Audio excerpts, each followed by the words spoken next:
მართლა დავაგემოვნოთ სიფსიპები. მე ვარ ადამიანი, რომელსაც საერთოდ არ გვყავს.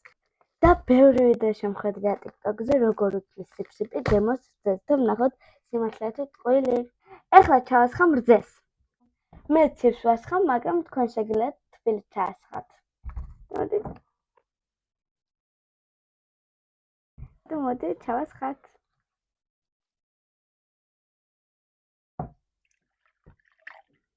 მე მგონი საკმარისია. ჩვენ გვაქვს ორცხობილის არომატით და მარწყვის არომატით. პირველი მინდა მარწყვის, ძალიან მეინტერესებს. და ეხლა გავხსნათ.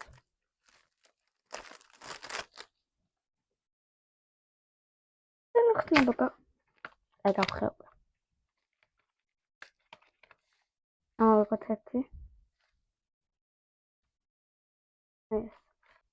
ეხლა ჩაძვით და გავსინჯეთ.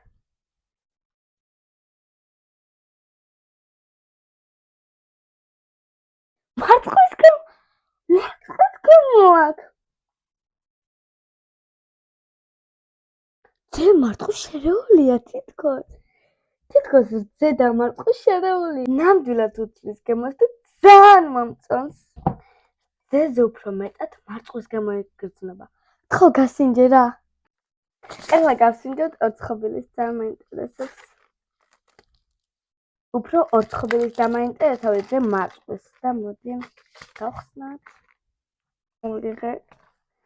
ორცხობილი ძალიან მაინტერესებს.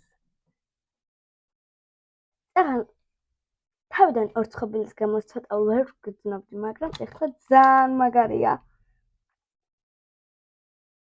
და აუცილებლად გირჩევთ, რომ თქვენც იყიდოთ ადამიანებს, ვისაც ჩემსავით აგიყვართ რძე, აუცილებლად იყიდეთ, თან სავსეა ვიტამინებით. აუცილებლად გამოიწერეთ გვერდი და დაელოდეთ ახალ სიახლეებს. კიდე წავალ და გავაგზავნებ სიფსიპით რძის დავლევას.